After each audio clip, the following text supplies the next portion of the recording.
Muito bem? Seguindo então o nosso horário, peço licença ao professor Márcio.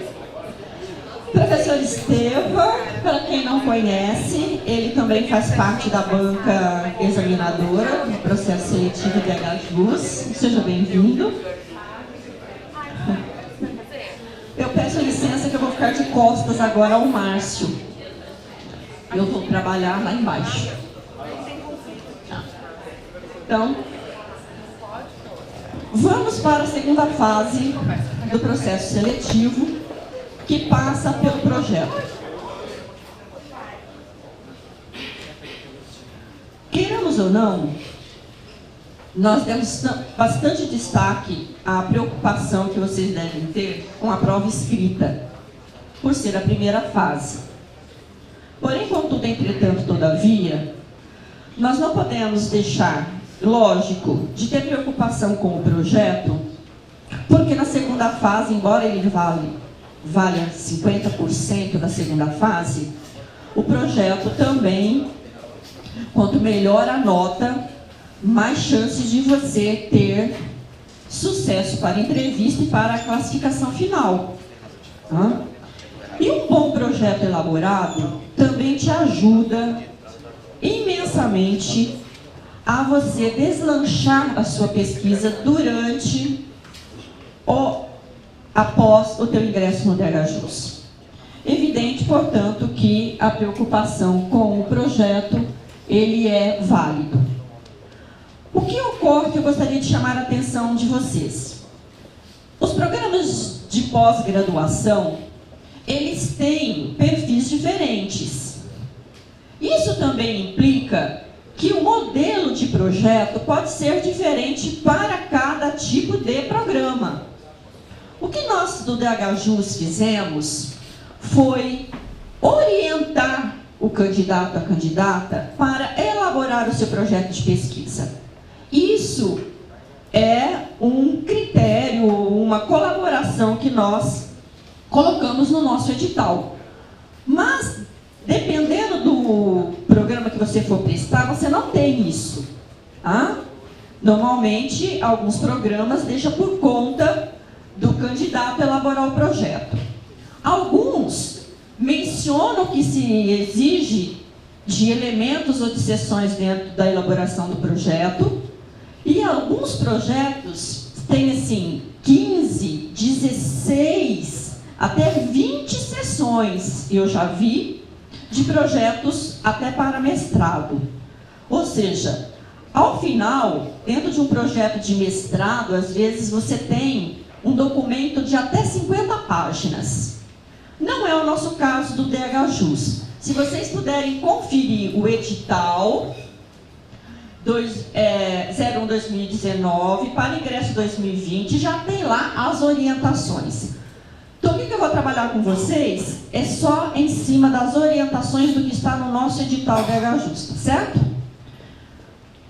Bem, a formatação do texto parece coisa irrelevante, mas não é. Eu depois disponibilizo, deixo com a secretaria para encaminhar por e-mail para vocês, dou de graça todos esses slides, tá? Para você poder depois consultar com mais atenção. Por que eu digo que a formatação é importantíssima e ele consta lá no edital? Já aconteceu, para vocês terem uma ideia, de aparecer, eu sou professora do mestrado em educação também, o mestrado acadêmico. E lá no mestrado acadêmico, nós temos, para a elaboração do projeto, a indicação de até 10 páginas. Aí o candidato nos anexa um projeto de 12. Ou ainda nos anexa um projeto de 15. O que vai acontecer com ele? Não vai ser nem lido e ainda, como já faz parte da inscrição, a inscrição vai ser indeferida. Por quê? Não é justo, se está lá colocado que o candidato deve seguir 10 laudas, 10 páginas, mandar com 15. Ele já saiu, se eu aceitar o projeto dele com 15, em vantagem de outro que fez com 10. Logo, o que nós chamamos a atenção? Está lá no nosso edital. O objeto da proposta de pesquisa deve tratar de tema de relevância para as linhas do DHJUS, eu vou falar disso daqui a pouquinho para vocês, da linha 1 e de linha 2. Deve apresentar a proposta de maneira clara, ocupando no máximo 15. Ah, mas então, eu trabalhei, ficou tão bonitinho, as referências caiu na 16ª. 16 não são 15. Não vamos correr esse risco. Por isso nós já damos a formatação para você trabalhar bonitinho, tá? Então a folha tamanho A4, com capa de rosto, que é a capa que já tem até lá o modelo e nós vamos falar sobre, eventuais anexos, o espaço entre linhas 1,5. Ah, eu sou esperto, vou botar 1,25. Olha, quem lida com leitura de projetos, de documentos, a gente identifica o espaço. Só de bater o olho. Então, o que vai acontecer? Nós vamos ter que olhar todos os documentos anexados na plataforma Cigada a Unir para indeferir ou deferir a inscrição. Quando nós abrimos o projeto e olha lá que não cumpriu já essas diretrizes, já é um passo para você não ter sua inscrição homologada. Ah, mas isso é bobeira? Não. É questão de justiça para quem cumpre as regras do edital. Aí, a fonte Times ou Arial. Bom, isso é uma parte que eu gosto muito de chamar a atenção quando eu estou falando sobre projetos e processo seletivo. A fonte Arial, ela ocupa mais espaço que a Times. A Arial ela é maior, a Times é menor. Mas então, professora, quem usa a Times 12 vai ter um pouquinho mais de chance de ter um pouquinho mais de texto? Quer dizer assim? Sim. Então, por que não define se é Arial ou Times? Porque são as duas fontes utilizadas no Brasil para escritas de trabalhos científicos, que é Arial ou Times. Então, é essa que nós definimos para o nosso projeto de pesquisa. As margens, como consta lá nas orientações, 2,5, 2,5, 2,5, 2,5. O parágrafo, não aparece, professora, no edital a paragrafação, mas todo trabalho, se você faz isso, já tem alguma experiência, ou para quem não tem agora, nós estamos dando a dica. Use paragrafação de 1,25, que é já a base, ou já o exercício que o Word nos dá. Você já deixa ele formatado, né, no padrão. Atenção para citações de até 3 linhas. Nossa, no meu projeto eu vou colocar umas citações de uns autores na fundamentação teórica que vão já dar dicas à banca de que eu tenho alguma familiaridade ali sobre o assunto ou sobre o tema. Ótimo! Acontece que nós estamos seguindo para a formatação do texto no DHJUS as normas da ABNT. As normas da ABNT, Associação Brasileira de Técnicas, de Normas Técnicas, ela também acaba sendo padrão para a formatação dos nossos textos científicos. Então, para citações de 3 linhas, permanecer no corpo do texto. Para citações de até 4 linhas, com recuo de 4 centímetros, entre linhas simples, fonte, tamanho 10. Bom, isso daí são coisas que normalmente são técnicas de redação de texto científico. Mando para vocês, mas estou só facilitando. Por quê? Consta no nosso edital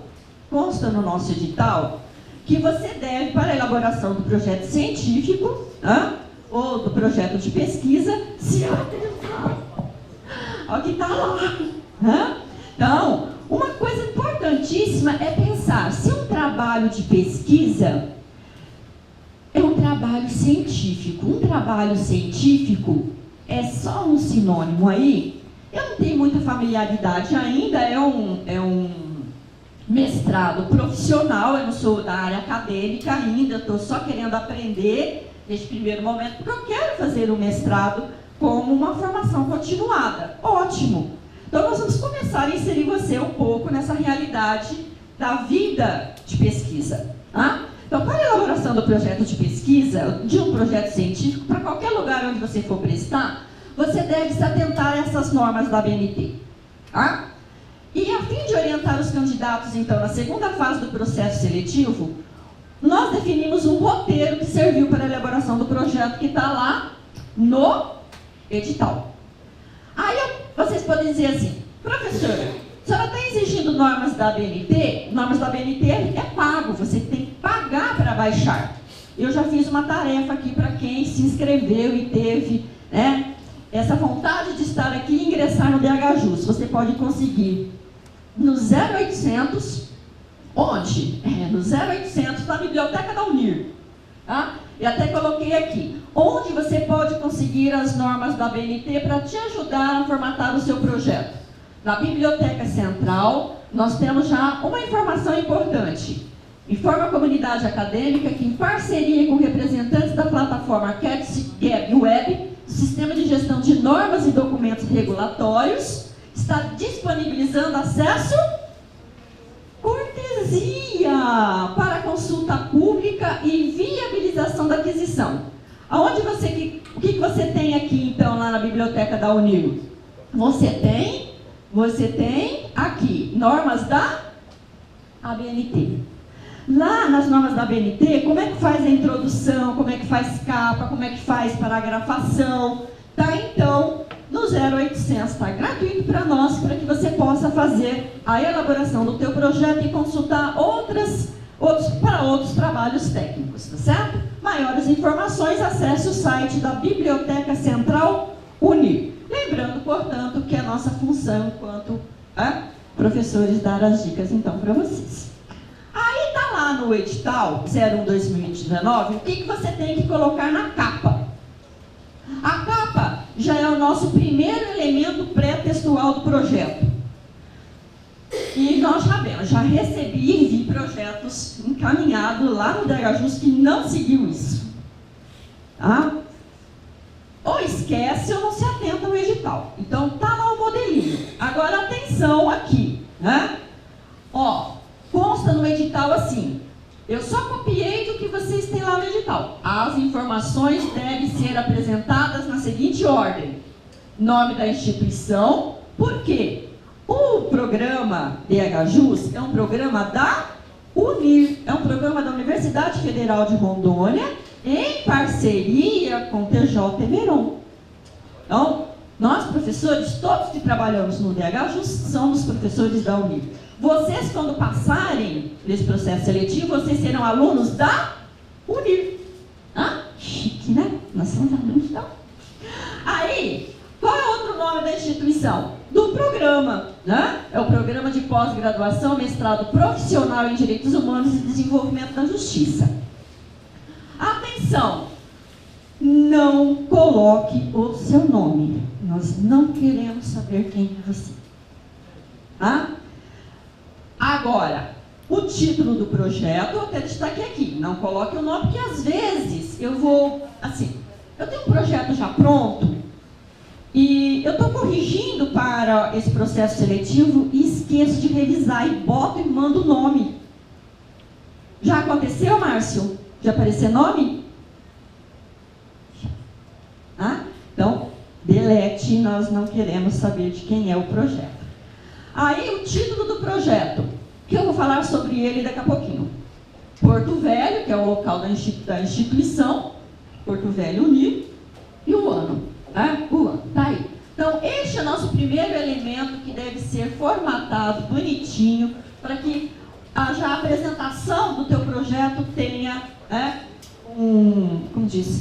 a estética, já dá o título, a estética, falou, esse aqui já cuidou bonito do projeto. E aí o título. Aparecem títulos de 6 linhas. Aí eu estou conversando com a banca, sabe aquele projeto? Qual título? Eu não lembro mais.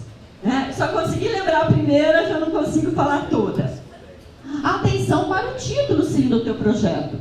O título deve ser capaz de sintetizar em uma frase, de modo objetivo, a proposta da sua pesquisa e ser o mais perfeitamente ajustado ao conteúdo global do teu projeto de pesquisa. Títulos ambíguos e longos devem ser evitados. títulos longos, que fala assim, poxa, a pessoa, nem eu consigo. Qual é o teu projeto de pesquisa? Mas é o projeto inteiro? Não, é o título. Então, seja o mais sucinto para que a banca ou quem vai ler seu projeto memorize também com facilidade o título. Então, quando um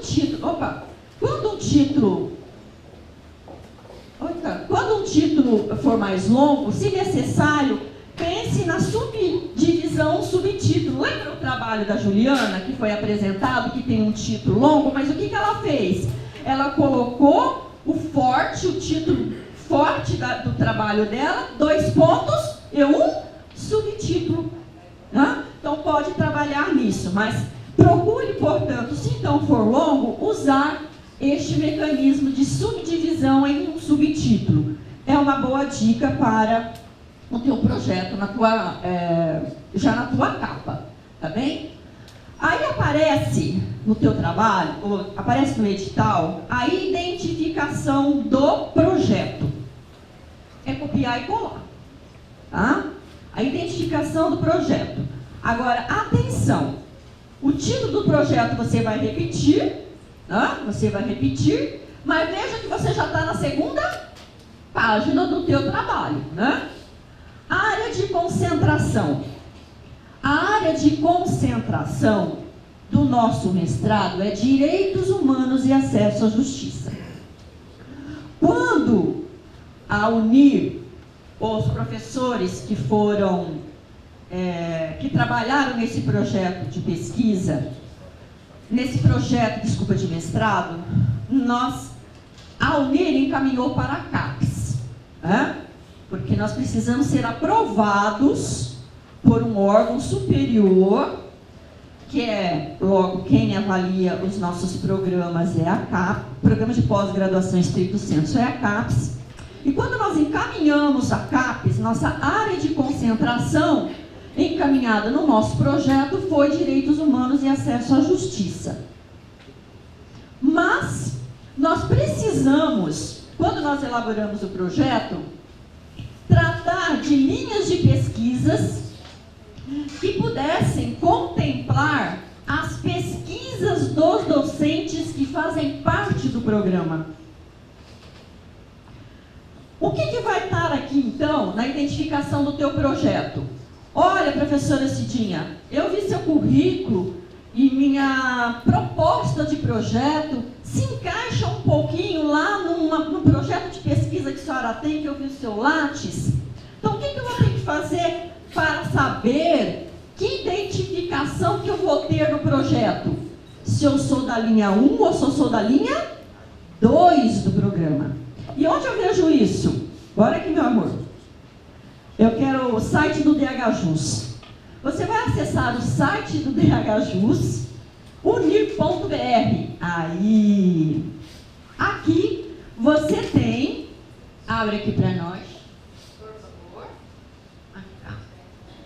A apresentação, tá vendo aqui? A apresentação, linhas de pesquisa. Então, as linhas de pesquisa do nosso programa estão aqui, linha 1 e linha 2.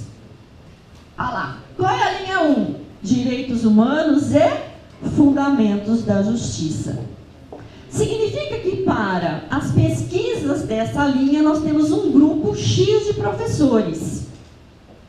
E para a linha 2, veja, Direitos Humanos e Fundamentos da Justiça, e aqui é Políticas Públicas e Desenvolvimento da Justiça. Fundamentos e desenvolvimento faz toda uma diferença também no nosso contexto de elaboração agora do projeto e definição de qual linha eu vou apresentar o meu projeto de pesquisa. Significa que eu tenho professores que contemplam a linha 1, professores que contemplam a linha 2. E aí, como é que então eu fico sabendo? Então, você vai ter que ler essas duas linhas de pesquisa com atenção para ver qual o teu projeto melhor se encaixa. Mas também se encaixou, o que eu tenho que fazer? Eu tenho que olhar o corpo docente. Nossa, eu gostei muito da cor do cabelo da senhora, eu quero muito que a senhora seja minha orientadora. Ah, mas não tem jeito. Não basta gostar da cor do meu cabelo. O que nós vamos ter que fazer? Saber se eu me encaixo, se a tua pesquisa, o teu projeto vai se encaixar na minha linha de pesquisa, no meu projeto. E isso é extremamente importante, porque imagine, hoje nós temos 65 alunos no mestrado. Eu tenho 6 orientandos. Imagina se eu tivesse que estudar 6 para orientar 6 pessoas, além da que eu tenho, mais 8 no mestrado em educação. Não dou conta.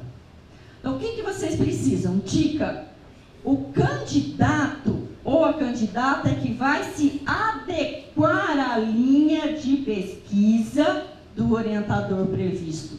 Eu não vou me adequar a você. Isso é um recado. Ou seja, uma vez que você definiu o que se encaixa na linha do professor Márcio, você vai se orientar a partir da produção do professor Márcio, das pesquisas do professor Márcio. Então, olha aqui, quem faz parte da linha 1? Direitos Humanos e Fundamento da Justiça. Professor Estevão, olha lá. Olha lá, professor Estevão. Subindo. Quem faz parte da linha 1? Professor Fernando Danner. Ah lá, tem até o link do currículo dele que você pode investigar. O professor José Ricardo Ferreira Cunha, que é da UERJ, contribui com o programa também.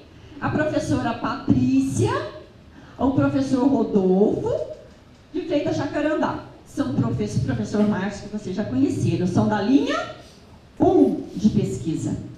Ah, mas eu quero fazer um projeto de políticas públicas e que, de certo modo, pode ser lá com o professor Márcio. Bom, não corra tanto risco de ir por pressuposições, porque ele vai dizer, olha, essa política de saúde coletiva, não vai se encaixar. Ah, eu quero trabalhar política pública, desmatamento na Amazônia. Bom, eu quero com o professor Estevão. Aí vão ver até onde as habilidades, a pesquisa do professor, que é de antropologia, vai te ajudar a pensar sobre. Mas, se já apareceu o título de políticas públicas no projeto, e um professor pretenso pode ser da linha 1, já está meio desorientado, tá bem? Procure com atenção estudar os currículos dos professores, os trabalhos que os professores desenvolvem, para você se encaixar em uma linha. Linha 2, pode subir, por favor? Eu digo subir, o povo diga abaixa, eu fico numa... Olha aí. Ai, gente, eu já estava com cabelo azul, me pegaram. A linha de políticas e desenvolvimento da justiça. Então, sou eu, a professora Carolina Lucari Veludo Watanabe, o professor Delson Fernando Barcelo Xavier, o professor Marco Antônio Teixeira, o professor Osmar Siena, o professor Ricardo Gilson da Costa, professora Thaís Bernardes Bagaini. Estou tomando foto dela, mas a gente coloca depois. Os currículos, então, acessem e identifiquem onde você se encaixa. Muito bem. Isso é importante, professora? Isso é extremamente importante. Vamos voltar para o nosso projeto? Por quê? Você vai ter que fazer a apresentação já do projeto de pesquisa, não vai ter? Aqui, ó. A área de concentração é única para todos. É a nossa área de concentração do DHJUS. Mas a linha de pesquisa está aqui, ó. Direitos Humanos e Fundamentos da Justiça ou políticas públicas, tá bem? Ok? Aí tem aqui, ó, duração, mínimo de 18, máximo de 24. Tá isso no teu projeto. Então não venha depois dizer, então, professor, eu não consegui fazer com 24, dá para a gente fazer uma prorrogação de mais 6 meses? Quando o teu projeto foi avaliado, foi inserido no processo seletivo, depois você passou pela entrevista, você se comprometeu a desenvolver neste período, você me identificou que vai fazer isto durante esse tempo, fica complicado. Por quê? Porque os programas de pós-graduação são avaliados também tem um critério gigantesco de avaliação para se manter de pé e elevar suas notas, como nós queremos para o DHJUS, para um doutorado, é o cumprimento da duração da tua pesquisa. Isso é fundamental para nós. Passa para frente? Então, identifiquei. Eu estou na segunda página da elaboração escrita do meu projeto. Bem, ainda na segunda página, eu tenho, aparece lá agora uma outra seção. Eu não preciso deixar uma página todinha só para a identificação do projeto. Eu posso aproveitar o restinho de página que me tem e já entrar com a introdução. O que consta lá na introdução no edital? Eu estou copiando e colando o edital. Diz assim: apresente à comissão do processo seletivo a delimitação da proposta de pesquisa, bem como o contexto da investigação em relação à linha de pesquisa escolhida. Então, o que é a introdução do teu trabalho? Da tua pesquisa no projeto? Você vai dar para a comissão do processo seletivo uma apresentação da tua pesquisa. Uma apresentação do teu tema. Mas muito cuidado, às vezes o candidato já coloca na introdução todo o projeto. Apresentação do tema, delimitação do tema, o objetivo geral, objetivos específicos. Porque está escrito aqui, apresente à comissão a delimitação, bem como o contexto. Não. Nas normas da ABNT, que você vai pesquisar, lá você, ou alguns outros trabalhos, já te dão dicas de como e o que precisa, os elementos que vão na introdução. Por que eu digo, evite colocar objetivo geral, objetivos específicos, justificativa, tudo na introdução? Porque já tem, logo à frente, essas sessões que vão ser cobradas de você. Então, aproveite o máximo as 15 páginas, porque a página 1, que já foi a capa, já foi contado. A capa, a página 2, já tem um texto que é, quer dizer, alguns dados que já são cobrados, que já vão ter que estar ali obrigatoriamente. Então, na introdução, faça esse exercício para a comissão avaliadora. Bem, e aí, a escolha do tema. Essa foi uma pergunta que apareceu muito, de acordo com Thaís, falava sobre o tema nos e-mails, né, Thaís? O tema, definição do tema. Definição do tema é importante? É muito importante. A escolha do tema é muito importante. O professor Márcio já falou sobre isso lá na apresentação, né, de como, o que é preciso para entrar no DHJUS. De novo, você vai ser cobrado aqui, que o tema incide sobre um assunto que você já leu, aprendeu e tem alguma familiaridade. O estado de Rondônia é o que mais desmata, o estado de Rondônia é o que mais desmatou a floresta amazônica nos últimos 15 anos. Lá. Que familiaridade você tem com meio ambiente? Que familiaridade você tem com desmatamento? Tá na moda. Eu vi muitos jornais comentando sobre e eu quero fazer uma pesquisa nesse sentido. Eu acho que é importantíssimo para os direitos humanos. Eu também acho. Mas se você não tem alguma conexão, familiaridade com o tema, não se arrisque. Pegue a partir do que você já conhece, do que você então poderá agora, com a pesquisa no mestrado, se aprofundar para tirar dúvidas, para ampliar o seu conhecimento sobre o assunto. Às vezes, a preocupação do candidato em pensar, olha, direitos humanos e acesso à justiça, eu preciso me encaixar de algum modo, cria um projeto achando que vai agradar os olhos da comissão. E não é. O projeto tem que agradar aos seus olhos. É a sua vida quem vai começar a fazer parte dele e dele da sua vida. Eu digo, fazer algo que nós não gostamos, não sabemos nada, e ficar falando dele durante 2 anos, dá divórcio na certa. Então, é melhor ser aquilo que você tem familiaridade. Agora, para escolher o tema, portanto, não basta pressuposições. O estado de Rondônia é o que mais desmata na a floresta amazônica nos últimos 10, 15 anos. Verdade? Não sei, você está pressupondo, mas é isso mesmo? Então não basta pressuposição. Aquilo que o professor Márcio disse.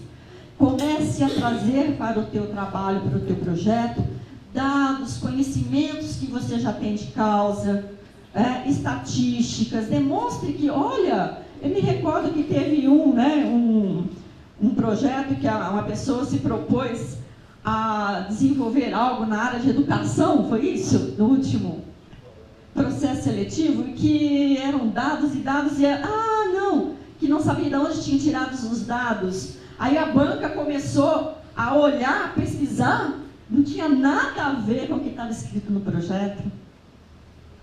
Ou seja, nós vamos ter que conferir o que está ali. E aí joga dados e que não são de fontes confiáveis. Muita atenção para a escolha também de referências, nós vamos falar sobre isso, de internet. De preferência, artigos científicos de plataformas reconhecidas, como a Cielo, websites, qual é a outra?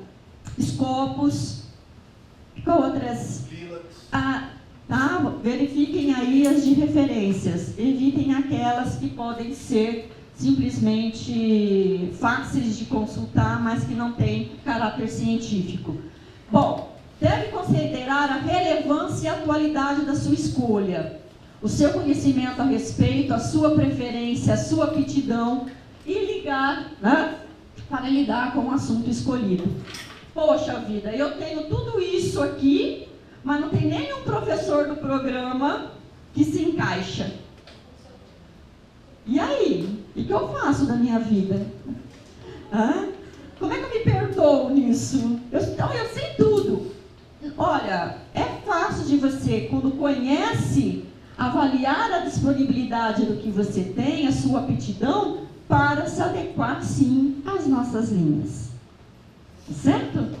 Para definir o tema, é preciso ter conhecimento da proposta da linha do DHJUS que se pretende se inscrever.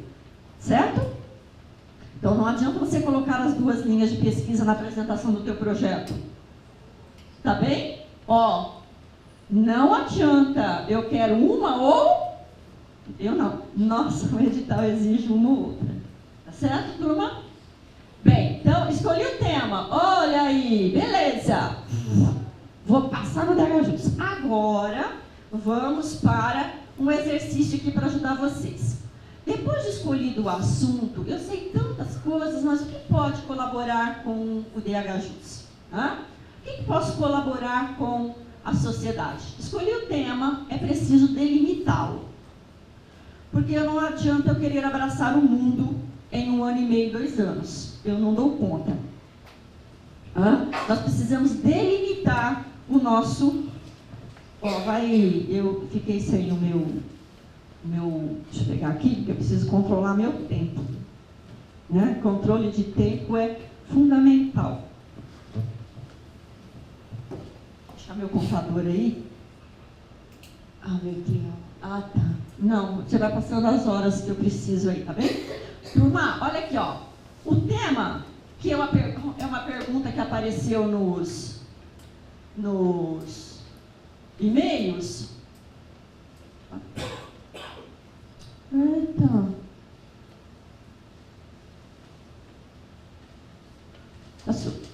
O tema, ele é algo mais abrangente. Tenha em conta isso.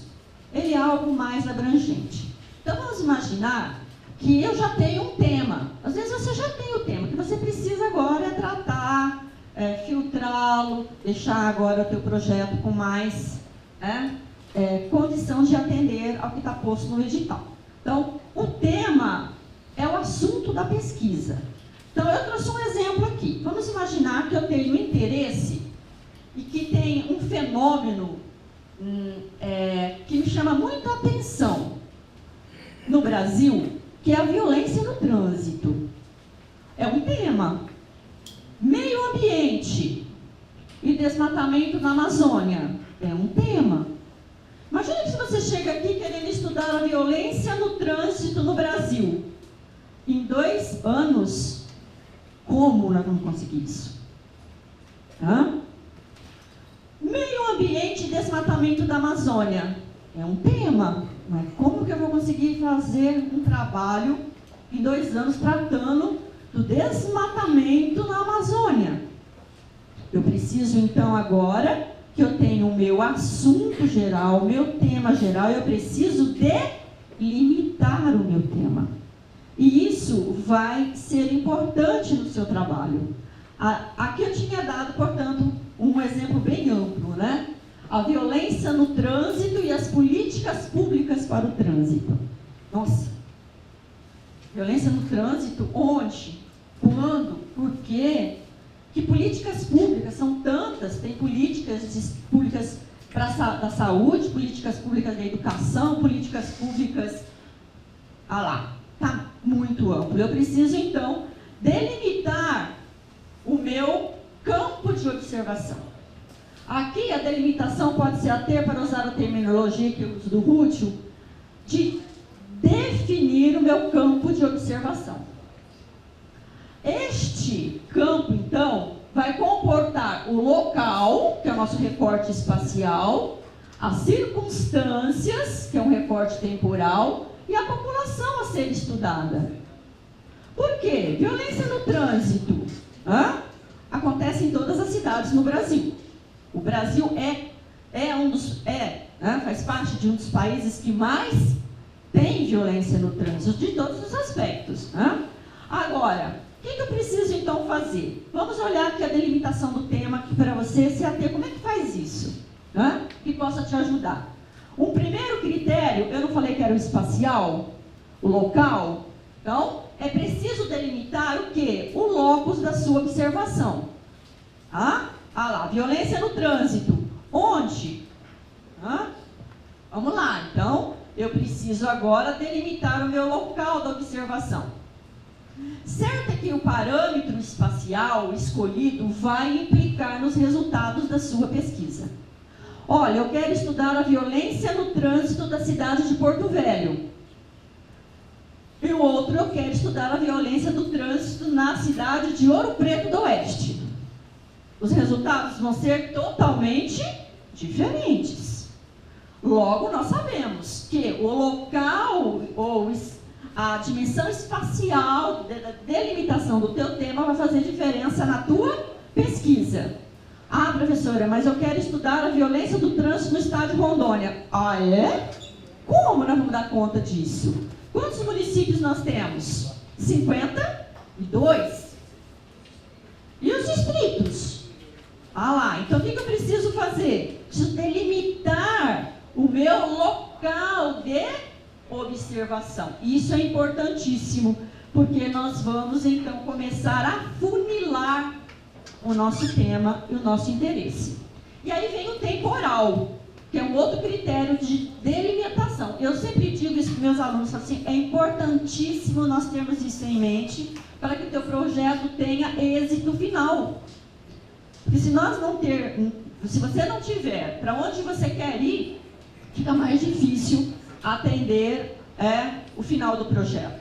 E aí vem o período em que o fenômeno a ser estudado será circunscrito. O período é fundamental. Eu quero estudar os acidentes de trânsito na cidade de Porto Velho nos últimos 20 anos. Pode ser fácil, você vai lá no Detran, passa a tua vida lá, vai na Polícia Militar, faz levantamento de POs, de acidentes nos últimos 20 anos e vai classificar os tipos de acidentes. Mais 20 anos? O que eu posso fazer então? Eu posso fazer algo que também me delimita um pouco mais e vai direcionar a minha pesquisa. E que vai colaborar para eu aprofundar o meu tema. Vamos imaginar o mesmo exercício. Uma investigação sobre a violência e alteração no trânsito da cidade de Porto Velho. Veja, qual que era o tema que eu tinha começado a fazer o exercício com vocês? Guardaram o tema? Qual era o tema? a violência no trânsito e as políticas públicas no trânsito, para o trânsito. Veja que agora, com o mesmo tema geral, eu estou começando a pensar mais específico. Porque o meu tema geral eu não vou para muito lugar, eu preciso ir delimitando. Aqui, eu estou pensando, então, que aquilo me gerou isso aqui. Me gerou a violência e alteração do trânsito na cidade de Porto Velho. Eu posso fazer, então, uma delimitação no tempo atual. Olha, eu quero fazer a pesquisa delimitando o ano de 2019, 2020. Fica mais fácil minha pesquisa ser concluída? Fica. Mas eu preciso ainda pensar, né? Vai abranger esse período? Eu tenho que pensar, portanto, que o período abrangido, ele foi também caracterizado por algum fenômeno pelo qual a cidade passou e que me chamou a atenção de que por que a violência no trânsito aumentou em Porto Velho? Quais são outros fenômenos correlacionados a isso, ao meu tema que tanto me instiga? Por que a violência no trânsito em Porto Velho? Não é uma cidade como São Paulo? Mas por que tantos acidentes? Por que o maior número de acidentes acontece no semáforo? Onde, nos cruzamentos que tem semáforo?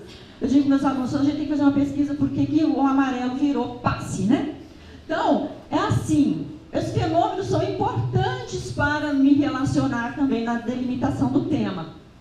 Então, eu tenho que pensar no fenômeno. Por exemplo, eu vou aparecer no meu projeto que as construções das usinas hidrelétricas foi um fenômeno que causou impacto no trânsito de Porto Velho.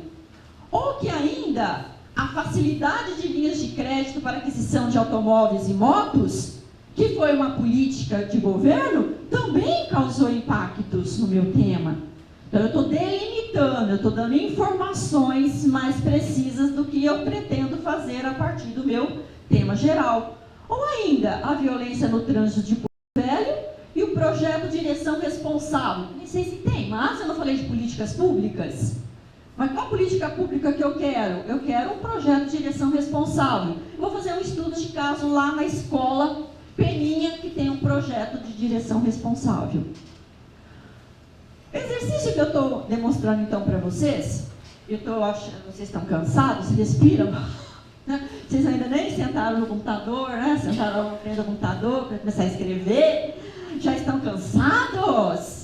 E eu vou dizer para vocês, um projeto, como eu vou mostrar aqui o exemplo, meus orientandos já pode ser que altere 8 vezes. Para ficar bonitinho, para você dizer, eu tenho um projeto que agora eu sigo o negócio e ó, deslanche com ele. Quanto tempo eu tenho isso, professora? Eu tenho 2 anos para corrigir meu projeto? Não. Você vai ter aí, no máximo 6 meses, vocês viram lá que tem um seminário de avaliação de projeto. Vocês vão passar por uma pré-banca. Uma pré-banca, os professores vão lá, fazem pergunta, é como se você estivesse na banca. Vai ter a pré-banca. Então, um projeto vai ser atualizado bonitinho. Então, tudo depende de como você vai ter o tema, você tem que ter familiaridade. A delimitação do tema vira um exercício. O exercício é você indo por camadas, vai até você chegar no teu locus. E o tempo espacial também é muito importante. A Márcia buscou nos últimos 20 anos ao histórico da justiça rápida itinerante. Olha aí, tempo definido. 30 anos. Olha aí. Imagina a dedicação do pesquisador para levantar fontes, dados, coletar informações de 30 anos. Eu me dispus a fazer isso. Logo, sabe que vai ser cobrado. Tá bem? E aí vem o problema da pesquisa. Aqui nós queremos só problemas. Nós queremos problemas. Por quê? Eu digo sempre, todo projeto de pesquisa nasce de um problema. Ou seja, eu estou com uma dúvida, tenho um problema, uma questão que eu quero responder.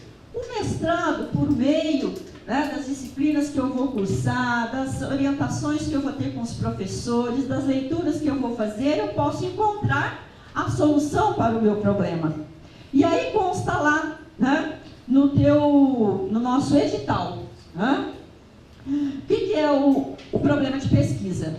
Implica recortar aonde? Dentro do tema. E eu vou dizer, isso é um problema. Às vezes o tema é e o problema da pesquisa não tem a ver com nada do tema que está se propondo no projeto de pesquisa. Então, se atentem. Se o tema é sobre, o exemplo que eu dei, violência no trânsito da cidade de Porto Velho, o problema vai ser o quê? O problema é de por que ocorre tantos acidentes no trânsito da cidade de Porto Velho. É um problema de pesquisa. E aí você vai ler o problema. O que acontece muitas vezes? O problema, na parte de acessão do problema, turma, não precisa ficar escrevendo muito texto, não. A banca quer saber assim, ó, você colocou lá. Exemplo, o problema da pesquisa é puf. É só isso que eu quero. Aí, o que acontece ainda? Me aparece um projeto com 10 problemas. Falei, filhos e filhas, você já apareceu, já tem um problema. Como é que você vai responder 10 problemas em 18 meses? Porque tua banca é com 18 meses. Nós não damos conta. Então eu digo sempre, não arrumem problema para vocês.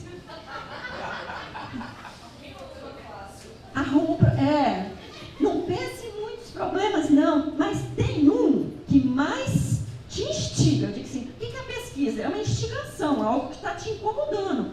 O que mais te incomoda? E, professora, mais de 10, é possível 2? É possível. Mas não fica com 5, 10, não. Seja rápido, objetivo. Qual o problema? Eu digo assim, qual o problema da tua pesquisa? Então, professora, o problema da pesquisa é assim, eu tive pensando que andando pelas ruas da cidade de Porto Velho, logo de manhã, às 7 horas, já tem acidentes de moto com carros, e é justamente nos semáforos. E está escrito tudo isso no projeto. Vai escrevendo. Não, qual é o problema da tua pesquisa? O problema da minha pesquisa é como há tanto acontecimento, há tanto fenômeno de acidentes na cidade de Porto Velho das 7 às 8 da manhã. Sucinto. Tá bem? Bom, aí, turma, vamos tocar. O problema da pesquisa tem origem num problema, tá certo? Avança. No projeto, problematize o teu tema. Não fuja, não. E o contexto de estudo para formular o questionamento. O contexto de estudo também é importante para o teu problema. Também é amarrado com o teu produto final. Aqui a gente fala relatório final porque é um modelo que eu peguei. Mas você tem que entregar um produto. Que o professor apresentou 2. E aí, e por que eu tenho que apresentar um produto? É uma das exigências de um programa profissional, diferente do acadêmico, é eu pensar que o meu projeto, minha pesquisa, vai transformar uma realidade ou causar algum impacto na sociedade. Isso é um critério da avaliação do programa. E aí, fala assim, poxa, e aí é tão difícil, mas como é que eu faço isso para chegar nesse produto? É lógico que a pesquisa vai te ajudar a pensar sobre. Mas vamos imaginar que você já tem algo, a partir desse workshop, como viu, algo já, assim, poxa, eu posso pensar numa portaria para a direção da escola, onde eu trabalho. Eu posso pensar na alteração de um formulário de onde eu trabalho para possibilitar o acesso à justiça. Porque, vejam só, lá no mestrado em educação, é um mestrado acadêmico, me apareceu uma assistente social para fazer parte do programa, e foi para a minha orientação. E conversando com ela, a ideia da Fernanda era entender, e daí, justamente que acabou saindo o projeto do Jorge, era entender por que as vagas do edital do Instituto Federal de Rondônia para cotas sobravam. Por que não preenchiam? Por que não tinha inscritos? Tinha alguma coisa errada? Algo instigava? Por que não aparecia? Embora tivesse muitas pessoas pessoas que iam lá pedir informação sobre o processo seletivo para entrar ou se inscrever pelas cotas. E aquilo ficou martelando, né? Instigando Fernanda. E esse foi o projeto que ela chegou para o mestrado em educação. O que fenômeno era esse? Quando nós descobrimos pela pesquisa que os formulários, o cabedal de documento que era entregue para a pessoa preencher era tão complexo que as pessoas pegavam aquele monte de papel, aqueles monte de perguntas difícil, botavam debaixo do braço, tinham vergonha de pedir informações, ou explica o que é isso, às vezes para nós é facílimo. As pessoas não entendiam. Ou seja, não era um mestrado profissional. Qual foi a tarefa, inclusive, da Fernanda, dentre outros, de estudos de cota? É que o formulário pudesse facilitar o acesso à participação no edital.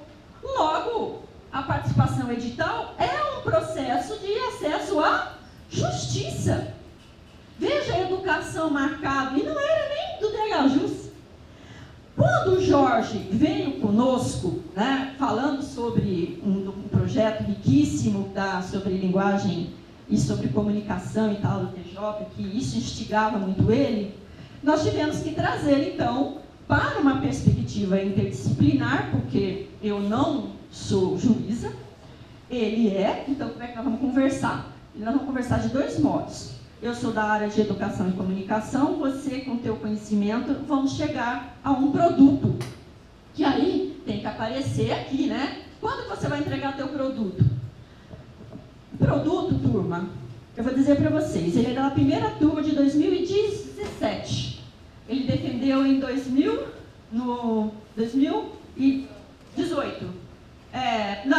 De 2019.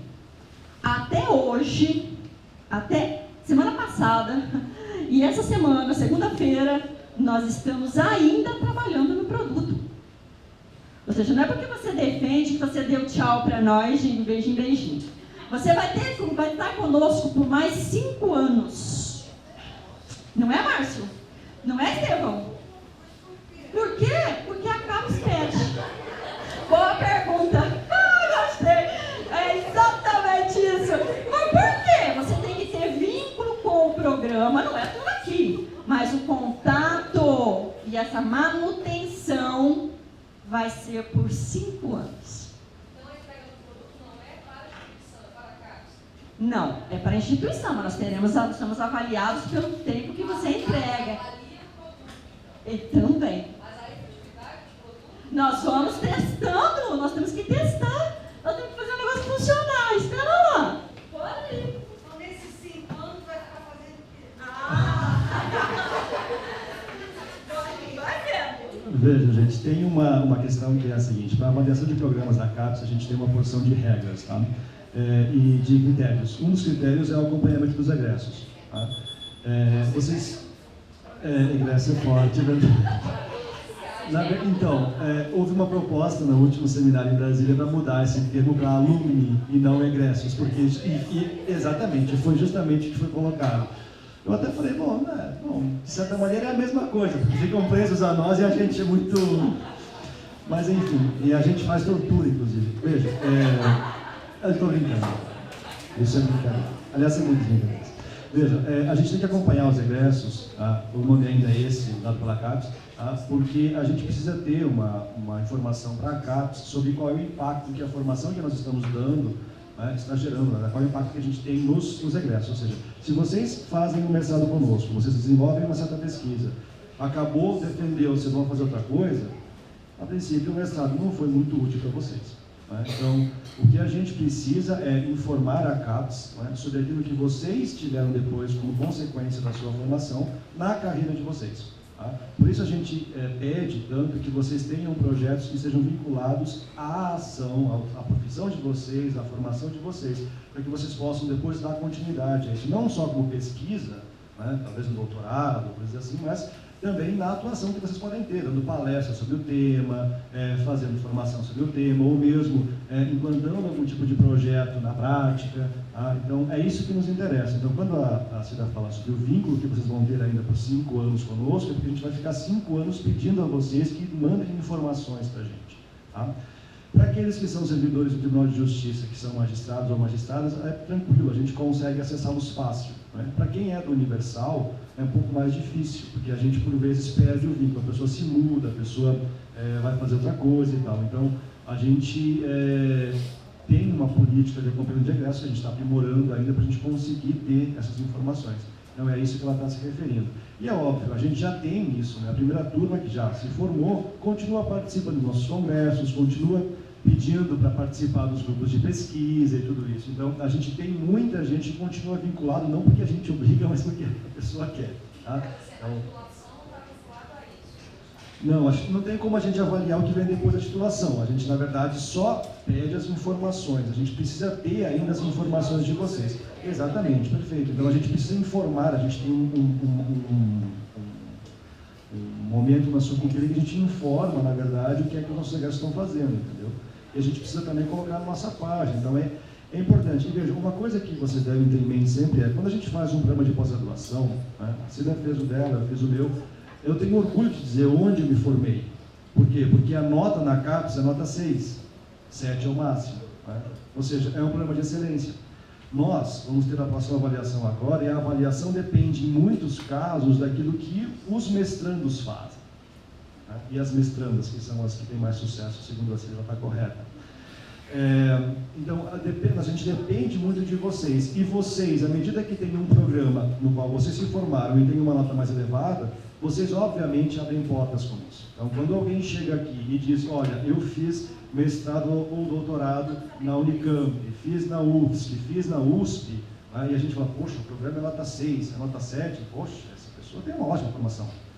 Se é um programa que fica patinando em 3, 4, mas olha, legal, uma formação boa, mas a gente não tem a excelência que a gente tem em outros cursos, tá? Então, acompanhamento de egressos e o trabalho de vocês, que tem a ver justamente com esse cumprimento dos prazos de 24 meses, a qualidade do trabalho, né, a publicação, tudo isso tem a ver com essas avaliações que a gente vai ter da CAPES. E, óbvio, também com a formação de vocês. Né? São coisas que, na verdade, refletem uma na outra. Tá? Então, o vínculo de 5 anos é mais ou menos esse. Né? A gente não vai ficar segurando vocês, mas a gente precisa que vocês não percam contato. Né? Esse é o ponto. Então é isso, mais uma informação importante, né? É lógico que nós estamos trabalhando para o avanço do programa, né, para que nós possamos ter um doutorado. Logo, então, vocês terminando o mestrado vão já ter um grau maior aí pela frente. Então, para encerrar, eu trago mais um modelo, né, para vocês perceberem que aquilo que nós falamos de cumprimento de prazo, de causar impacto, de trazer a sua atuação, familiaridade do tema para o DHJuS é importantíssimo. E aí, então, o que eu vou oferecer para a sociedade? Então, observem aqui que, assim como todos os nossos, a mestranda Juliana e a Márcia fizeram no primeiro momento, o Jorge, né, que também é nosso magistrado, ele trabalhou com conceituação, ou seja, teve toda uma parte teórica que ele atendeu para fazer uma proposta para o TJ. Ele pensou em, inicialmente, retomar uma emenda parlamentar da Maria do Rosário, que está engavetada. Que nessa emenda, ela já discute essa propositura de fazer com que a linguagem jurídica seja mais acessível ao cidadão para o acesso à justiça. Está engavetado, evidentemente, que isso vai ficar tramitando por lá, e nós também estávamos pensando, e aí, nós temos um prazo a cumprir, o cronograma são 24 meses, Jorge. O que nós vamos fazer? Vamos descobrir a roda? A roda já foi inventada. Então, por que eu vou pegar esse modelo agora para vocês? Porque nós fizemos pesquisa e fomos identificar experiências em outros TJs, em outros tribunais, que também tinham pensado sobre o mesmo problema nosso. E aí nós propusemos a criação de um glossário, a proposta de um glossário. Tá, o que é um glossário? Glossário nada mais é do que um dicionário que vai explicar os termos que aparecem que apareceram com maior dificuldade para os cidadãos entenderem. E aí, vamos entregar um manual para o cidadão? Não! Vamos ser mais inovadores. Como é que nós vamos fazer isso? Aí, turma, o projeto, né? Pera lá. Eu só quero mostrar para vocês que a metodologia da construção do glossário também foi praticamente uma outra etapa de um projeto. Né? Então, conforme apresentado na introdução deste trabalho, a proposta para a simplificação da linguagem jurídica para o acesso à justiça, no âmbito do Tribunal de Justiça de Rondônia, tem a seguinte estrutura ou modelo. Olha lá, nós elaboramos um projeto, fizemos diagnóstico, fundamentação teórica, apresentamos o projeto aos analistas de sistema daqui, para saber se era viável.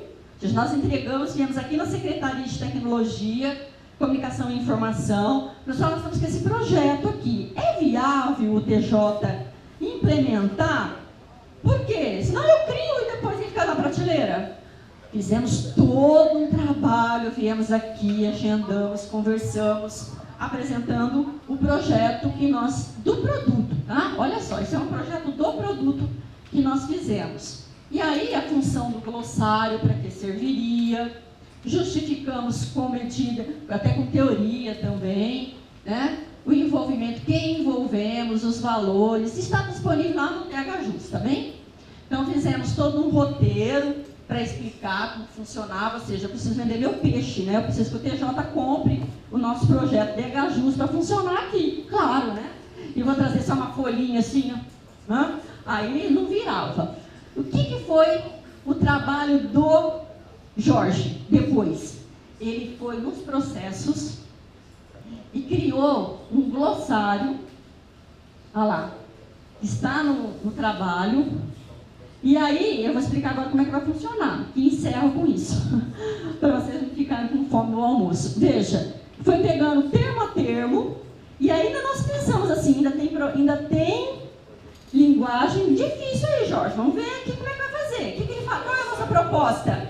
Nossa proposta é que o cidadão comece, depois de instalado, a contribuir. Eu também não entendi isso. Você já vai virar um projeto que não tem um fim só agora. Vai ser dado continuidade.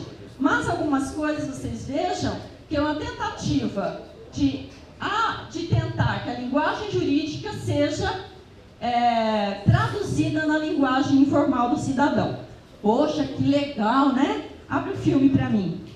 Que legal, gostei. Então o TJ comprou a ideia? Comprou. Agora parece-me que nós vamos ter que fazer mais uma reunião, porque houve uma mudança mais, de novo, com a TI, porque o sistema está mudando. Né? A plataforma aqui do TJ.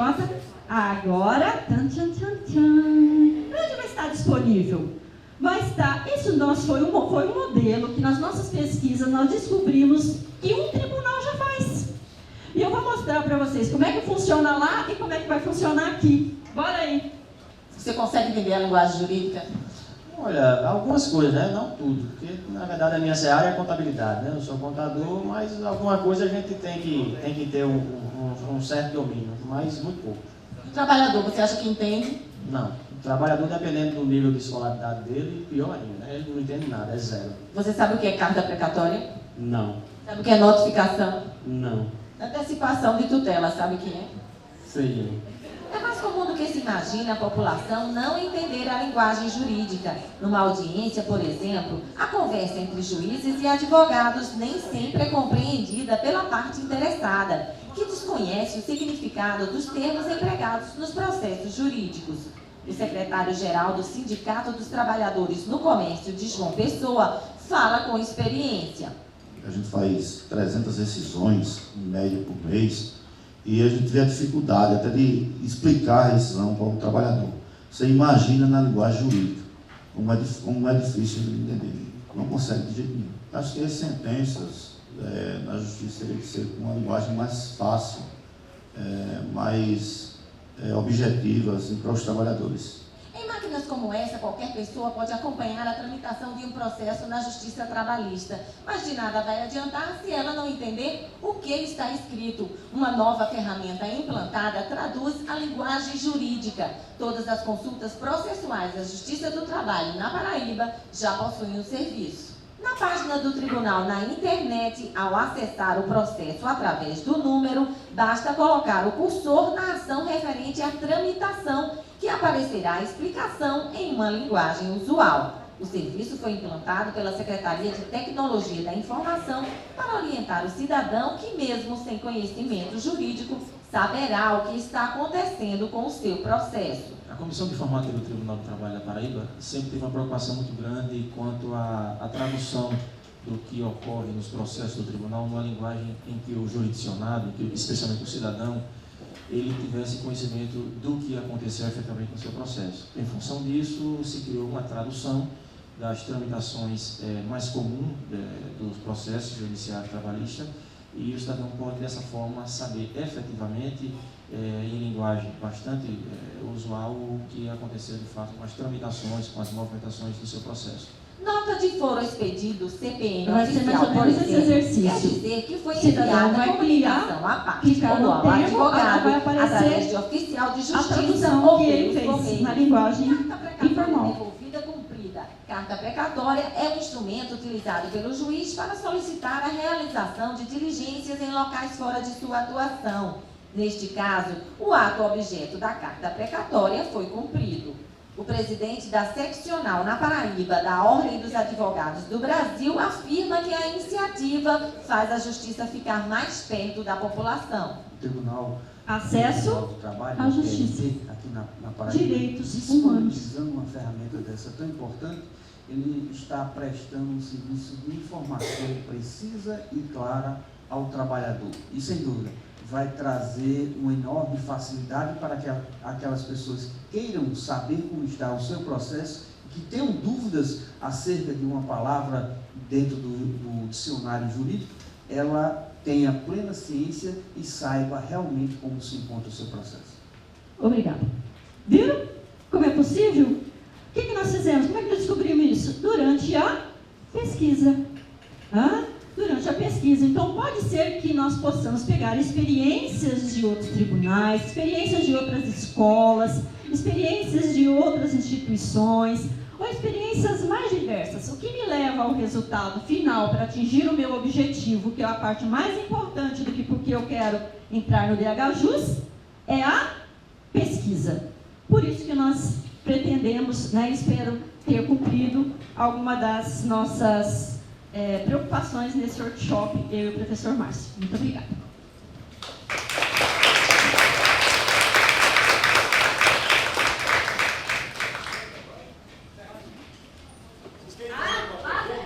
Sim. Está faltando a referência? Pois é cá, né? Aí nós temos referências preliminares, não se esqueçam, tá? São as referências, são os textos que você utilizou para elaborar o seu projeto, que aparecem citações no seu projeto e deve seguir as normas da ABNT. Entre elas, por favor, dentro de ordem, a da ordem alfabética. E como é que eu acho isso? Como é que eu faço, professora? Veja os modelos que já tem disponível na internet, nos outros projetos, que você vai formular o seu projeto bonitinho, lindinho, para ser classificado, estar aprovado aqui no DHJUS. O cronograma já tem que estar no projeto, porque é uma das sessões que constam no edital. Turma, importantíssimo, todas as partes do projeto que eu apresentei aqui estão no edital, tá certo? Então, o que você deve atender no projeto está especificado também no nosso edital 01, lá no CIGA, e também no trabalho que vocês fizeram, no site do DHJUS. Gente, vocês têm alguma questão a fazer para a gente?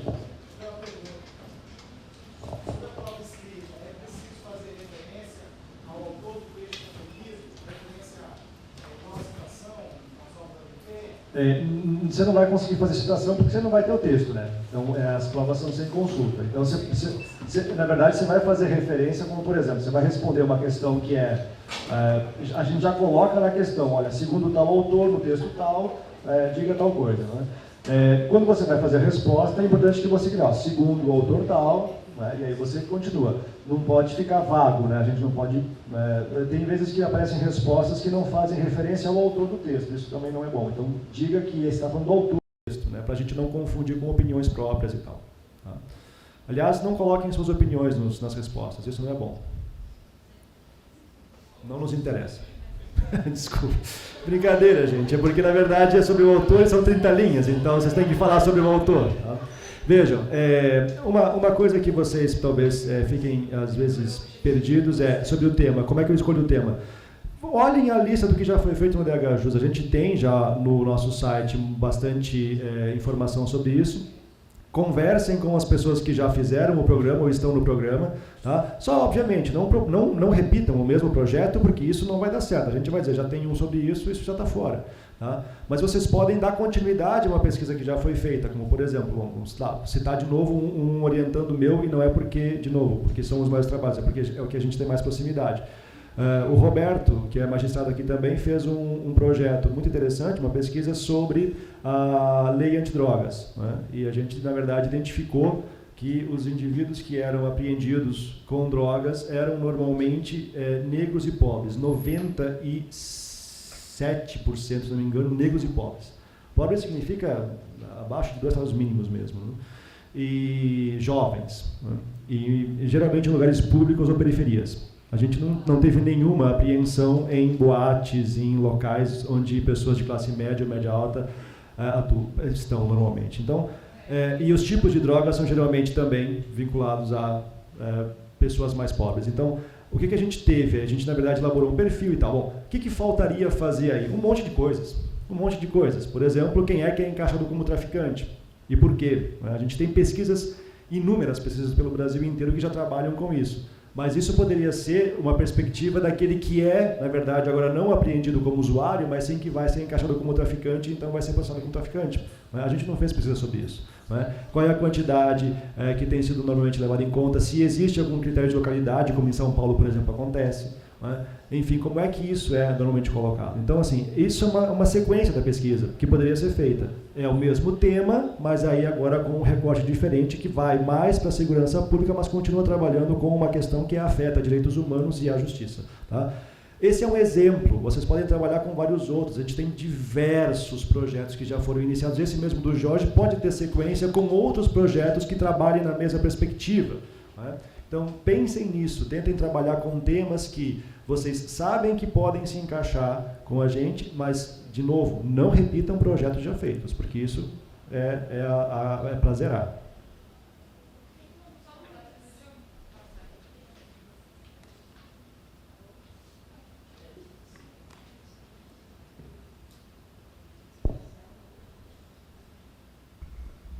Não sei se minha dúvida tem muito fundamento, mas, por exemplo, os candidatos que porventura tenham temas parecidos, não se conhecem, etc., isso pode influenciar na escolha, na nota da entrevista ou não?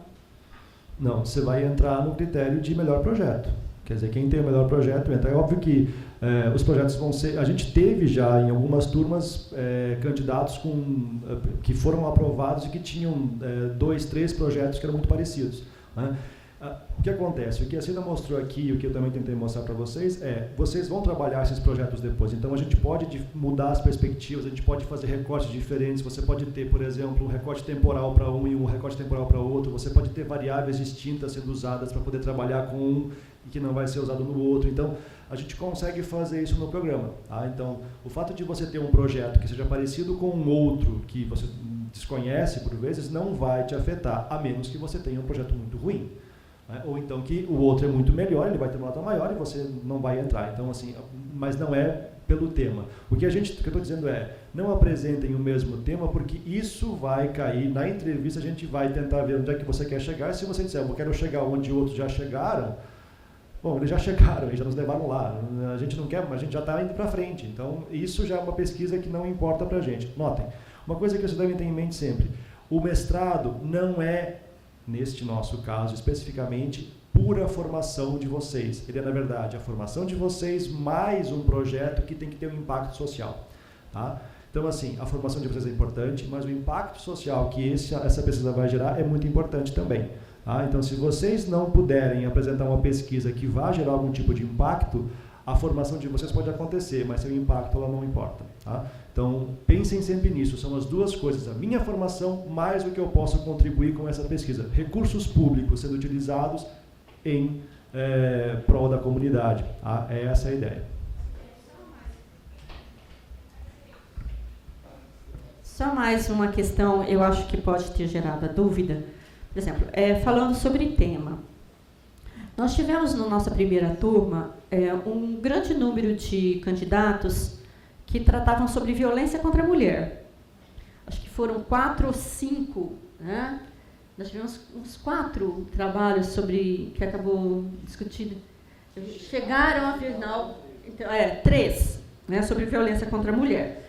Mas abordagem, a metodologia, o produto que saiu a partir dos estudos sobre violência contra a mulher foram os mais diversos. Né?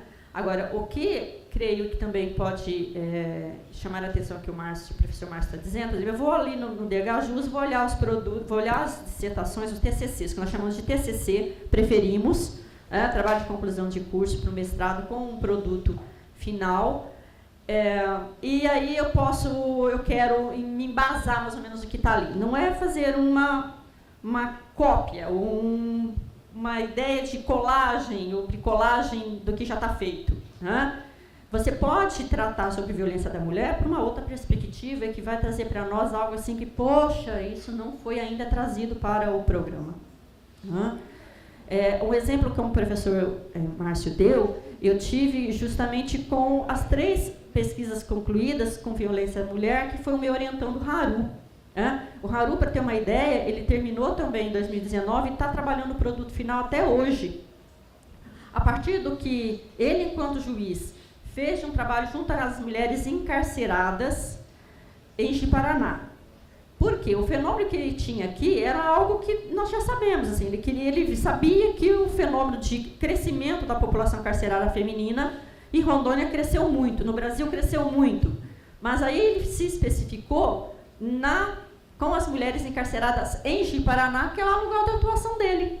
O que ele fez? Ele traçou o perfil dessas mulheres e desconstruiu algo importantíssimo para o estado de Rondônia, eu disse para ele. Nós tínhamos ideia de que as mulheres encarceradas, no discurso que nós temos, são pessoas que vêm de fora, né? Que não nasceram no estado de Rondônia, que estão aqui sofrendo os dramas possíveis de imigração e tudo mais. Quando nós chegamos na nossa pesquisa concluída, que a maioria das mulheres encarceradas são de 18 a 25 anos, nascidas no estado de Rondônia.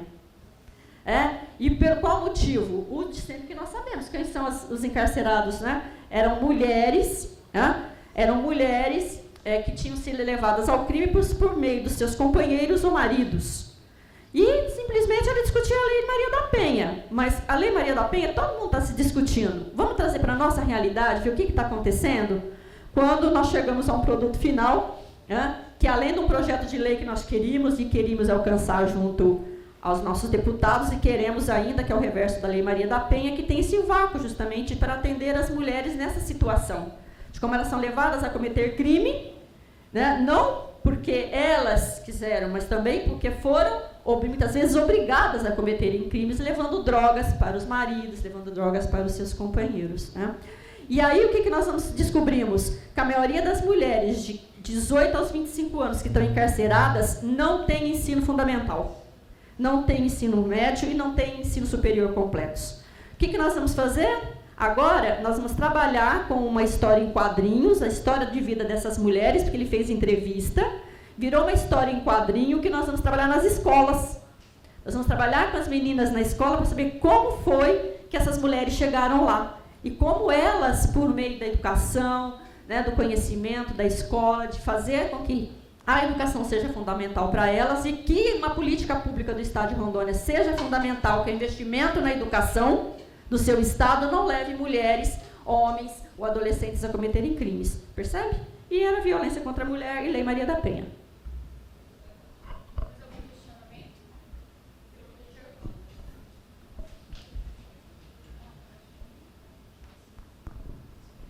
Olá, bom dia. A minha dúvida é sobre a proficiência em língua estrangeira. Vai ser aplicada uma prova, nós temos que trazer isso de fora? É sobre isso. Vocês devem trazer, a gente não aplica provas de proficiência, vocês podem fazer isso na Unir, a gente também aceitou por algum tempo da Católica. Existem vários lugares que podem fazer essa prova, vocês podem fazer TOEFL também, podem fazer a IELTS, podem fazer, enfim, aí vocês podem entregar para a gente. Vejam, isso é fundamental, é muito importante que vocês tenham atenção a isso. Tá? Quem já tiver proficiência já coloca lá na inscrição, já tem um espaço para colocar. Tá? Bom dia. Eu vou voltar na questão do tema, porque eu ainda fiquei com dúvida. Se o meu tema for um tema que já foi trabalhado por vocês em outras turmas, ele vai ser reprovado de plano ou vai ser adequado, por exemplo, na entrevista? Não vai ser reprovado logo na entrada, não é isso. Eu digo, é uma repetição de tema com o mesmo problema, uma pesquisa igual praticamente, ela tem pouca perspectiva, entendeu?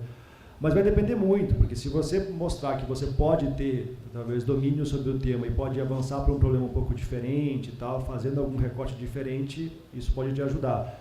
O que a gente tem, às vezes, é que aparece projeto muito parecido com o que já foi feito e a pessoa não sabe como poderia fazer para mudar. Ou seja, ela não tem domínio do tema, ela não sabe o que ela está fazendo, ela, na verdade, pegou alguma ideia e colocou no papel e entregou. E isso a gente não tem como aceitar. Então, se você tiver... o meu tema já foi trabalhado, ok, mas, de novo, o tema pode ter diversas perspectivas. Então, assim, tenta fazer já um recorte diferente do que já foi apresentado. Tá? Mas então, para isso, eu tenho que pesquisar quais foram os temas que já foram trabalhados? Não. O que eu estou dizendo é o seguinte, vocês não devem primeiro fazer uma pesquisa de tudo que já foi feito para depois saber, não é, se vocês podem. Não é isso. Ainda que um passo da pesquisa, normalmente, seja o que eu estou propondo já foi feito? Essa pergunta é uma das perguntas iniciais para fazer um projeto, inclusive, porque senão você vai sempre estar descobrindo a pólvora. Né? Então, olha, que ideia fantástica que eu tive, só que há 200 anos atrás alguém já teve a mesma ideia, já fez o trabalho, já foi refutado, já fizeram outra versão, já foi refutado, já fizeram outra, entendeu? Então, assim, ter uma ideia do que já foi feito é importante. Propor a mesma coisa é problema se você não souber como lidar com uma mudança, né, dentro do problema da sua pesquisa. É isso que eu estou dizendo. Tá? Então, o que não pode é aparecer um mesmo projeto, né, e você não saber o que você poderia fazer se a gente tivesse que mudar algumas coisas. Então, senta aqui com a gente. Ele falou que é 2 segundos, então ele diz bom dia e vai. Gente, boa tarde. Bom dia. Eu acho que a bolachinha lá não pode contar como almoço. Deixa em pé. Um pequeno conselho que eu dou para vocês é o seguinte, isso está fora do que os dois professores estão falando. Chega em casa, não se deixem desmotivar nem fiquem muito preocupados nem encanados com isso que está acontecendo, com o volume de gente, com a quantidade de inscrição, com o volume de informação, com o fato de vocês estarem há muito tempo fora da universidade ou não, de vocês não se lembrarem mais de nada disso. Sempre tem aquele sobrinho que sabe como formatar as coisas na BNT, até porque o Word faz isso por você. Então, assim, o conselho que eu dou para vocês, e isso extrapola um pouco a dinâmica do workshop, não matem a ideia antes dela nascer. Chega em casa, esfria a cabeça, pega uma folha em branco, põe todas as ideias que você acha interessantes no papel, puxa as setinhas, vê quais são os desdobramentos dela. A partir disso, aí você começa a fazer a tua pesquisa. Se você achou que você está descobrindo a pólvora, vê se tem alguma setinha pequenininha que você puxou na tua ideia que você pode readequar e transformar aquilo no teu projeto. Quer dizer, agora, de novo, um bom conselho é esse, não matem a ideia enquanto ela não nasceu. Pire um pouco, deixa a ideia fluir, deixa o fluxo acontecer na tua cabeça. Só depois disso, poda. Só depois disso vai no DH Juris, ver o que foi escrito, vai no portal de periódico da CAPES, procura artigos sobre o tema, tá? Mas assim, não mate a tua ideia enquanto ela não nasceu, tá bom? Deixa maturar um pouco na tua cabeça e pira. Pega uma folha de papel em branco e começa a escrever todas as ideias que você tem, por mais absurdas que sejam. Boas pesquisas surgem desse jeito. Veja, essa dica que o Estevão deu, tá? Tem a ver com aquilo que eu ia falar como fechamento aqui. Eu acho que acabaram as questões, né? Vejam. Bom, que ótimo. Todo mundo entendeu bonitinho as partes do projeto, então sigam aquela. Pode ter ótimo. Veja, gente, tem uma coisa que é a seguinte. quando a gente olha para as apresentações que foram feitas aqui, a gente tem a possibilidade de repente chegar e dizer, pelo amor de Deus, eu não vou fazer esse negócio. Não façam isso, na verdade é isso. O conselho que o Estevão deu é fantástico. Tá? Falar no outro? Alô? Pensei que era esse aqui que estava funcionando. Bom. Olha só. Vejam, quando vocês elaboraram o projeto, ainda que essas regras que a Cida passou para vocês sejam muito importantes, tá? Se vocês tiverem dúvidas sobre metodologia e tudo isso, não fiquem aflitos, tá? Coloquem o que vocês mais ou menos têm no projeto e mandem, tá? Se vocês tiverem alguma dúvida sobre o projeto e não tiver nenhum professor do DHJUS disponível para poder ajudar vocês, façam o seguinte, peguem o projeto de vocês e peçam a alguma pessoa na qual vocês confiem, pelo menos, que tem bom senso, e digam, leia isso daqui e veja se você entende. Se a pessoa olhar e disser, olha, o que você quer? Opa, estou com um problema, não consegui dizer o que eu queria. Né? Ou seja, deixem alguma pessoa ler o projeto de vocês e aí vocês vão ter uma ideia de onde é que estão as lacunas. Tá? De preferência, óbvio, alguém que já tem algum tipo de condições de fazer pesquisa, ou então algum amigo, amiga, tá, que possa fazer isso por vocês. Tá bom? Então, a regra básica é, tenham bom senso. Tá? Então, por mais que vocês, por vezes, não respeitem algumas das regras que foram apontadas aqui, poxa, eu coloquei as referências de uma forma errada. Eu vou fazer uma confissão aqui, eu não olho as referências na forma, eu olho as referências no conteúdo. Tá? Poxa, a metodologia que eu coloquei lá era uma pesquisação, mas eu disse que ia ser só qualitativa e vai ser quantitativa também. Poxa, vou me ferrar. Não vai se ferrar. Calma, não vai se ferrar. Tá? O que a gente precisa é que vocês demonstrem capacidade de pensar um projeto de pesquisa e demonstrem um mínimo de maturidade para pensar um problema, para pensar um tema e que vocês possam demonstrar que vocês têm capacidade de andar no projeto. Tá? Que vocês tenham condições e ânimo, porque uma coisa que vocês viram, a gente fica brincando o tempo todo e isso é o DHJUS. Tá? A gente, na verdade, é muito sério, muito rigoroso, mas a gente gosta de levar as coisas com tranquilidade. Tá? Então, todos os nossos professores, eles são pessoas tranquilas, acessíveis, e nós estamos para ajudar vocês. O que vocês devem fazer? Esforcem-se por ter um bom projeto dentro daquilo que vocês podem oferecer. E se inscrevam. E vamos lá. Tá? Perfeito? Você já pegou algum projeto perfeito, Estevão? Só parênteses, nunca, nem os meus. Estão cheios de problemas sempre. Não pensem em nada que seja perfeito e redondinho. Pensem numa coisa que dê para entender, que seja bom, que tenha impacto, que seja uma coisa importante para vocês e para a sociedade. E mandem, tá? Dentro do mínimo necessário ali, tá?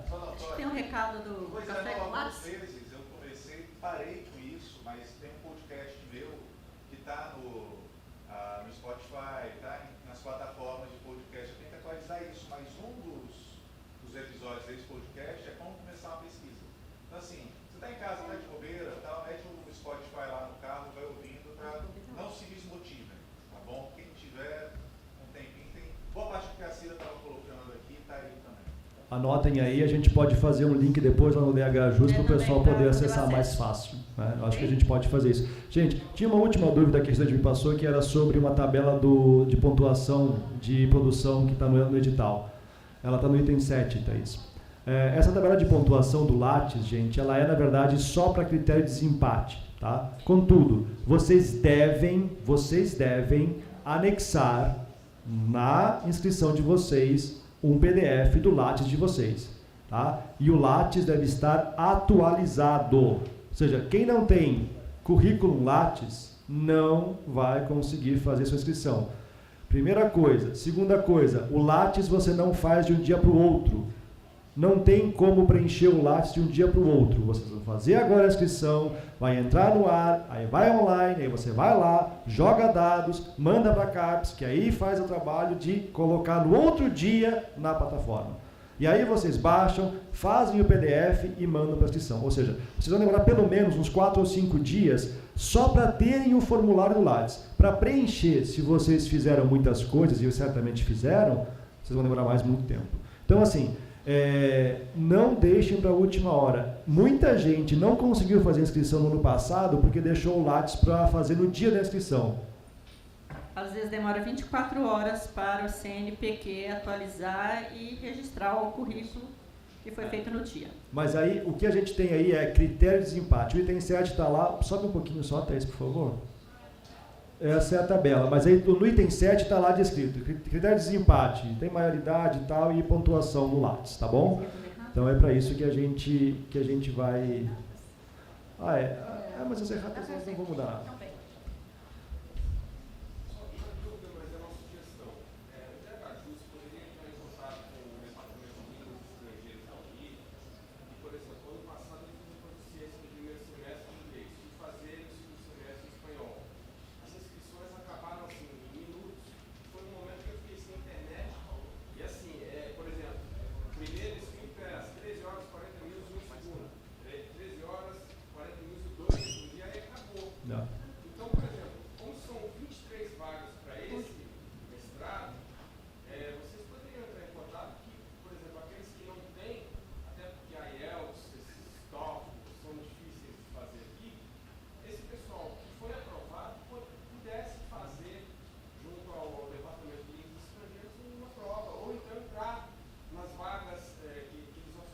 Perfeito. Tivemos a ideia e a Thaís vai explicar como ela vai funcionar.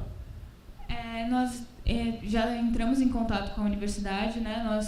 Eu trabalhei na pró-reitoria da universidade por um tempo e a gente vai entrar em contato, mas eu acredito que não seja uma preocupação para quem ainda está no processo.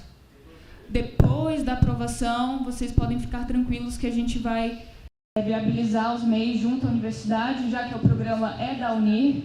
Então, nós podemos conversar com o departamento para garantir essas vagas para os aprovados.